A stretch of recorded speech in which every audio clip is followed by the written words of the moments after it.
এরপরের প্রশ্ন হলো, মেয়েদেরকে কি হোস্টেলে একা একা রেখে পড়াশোনা করানো জায়েজ আছে? খুবই গুরুত্বপূর্ণ প্রশ্ন।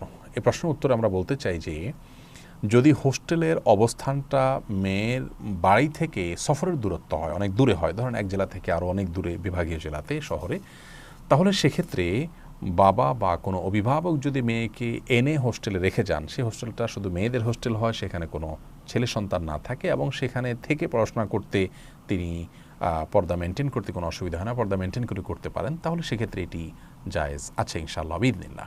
কিন্তু ফিতনা সংকুল এই সময়ে পরিবার থেকে সম্পূর্ণ দূরে থেকে একটা মেয়ে কতটা সুপথে থাকতে পারবে, কতটা নিজেকে নিয়ন্ত্রণ করতে পারবে, কতটা সে নিজে নিরাপদে থাকতে পারবে, এ বিষয়টি একজন দায়িত্বশীল অভিভাবকের ভাবনার বিষয়। তার সন্তান সম্পর্কে তার ভালো ধারণা থাকার কথা।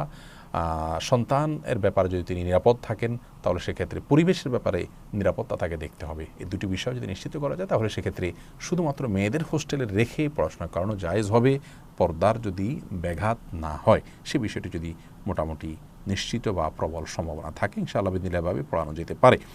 তবে সর্বাবস্থায় বাবা মা বা পরিবার কাছে রেখে সন্তানকে, মেয়ে সন্তানকে, কন্যা সন্তানকে, এমনকি ছেলে সন্তানকেও আজকাল পড়ানো উচিত।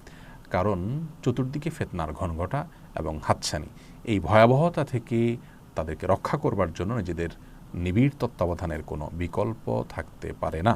তবে আগেই বলেছি যে শর্ত সাপেক্ষে হোস্টেলে রাখা এবং হোস্টেলে রেখে পড়ানো এটি জায়েজ আছে ইনশাআল্লাহ বিইذনিল্লাহ, যদি তারা ফিতনা থেকে মুক্ত থাকে এবং পর্দার সাথে চলতে পারে।